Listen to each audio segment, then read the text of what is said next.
বাইরে কিন্তু প্রচণ্ড গরম, রোদ রোদ।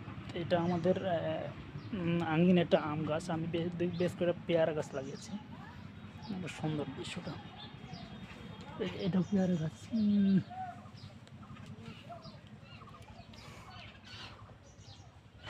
দৃশ্যটা অনেক সুন্দর। আর একটু যদি দেখাই, কি বলবো, এই সাইডে যদি সামনে ক্যামেরা দিয়ে দেখি, পরিবেশটা অনেক সুন্দর, ঠান্ডা আবহাওয়া।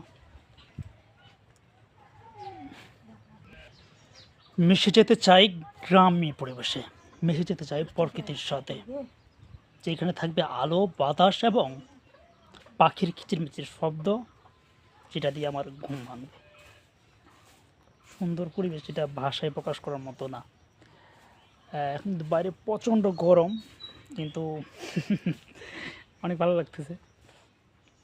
ঠান্ডা, বাইরে প্রচণ্ড গরম, যদিও রোদ, কিন্তু এই যে কয়েকটা পেয়ারা গাছ লাগিয়েছিলাম, এই যে একটা, এই সাইডে একটা, ওই সাইডে একটা, আবার ওই কোণা এক সাইডে লাগানো হয়েছে পেয়ারা গাছ 3টা। আঙ্গিনাটা আমের গাছ আছে, এখানে আম ধরে না, যেহেতু গত ভাই আম ধরেছিল, এবার আম ধরে না, বিশেষ করে যে একটা ঘূর্ণিঝড়ে আমের গাছটা পুরোটাই ভেঙে গেছে। পরিবেশটা অনেক সুন্দর, যদিও এটা আমার ফার্স্ট টাইম এরকম ভিডিও আমি বানাই।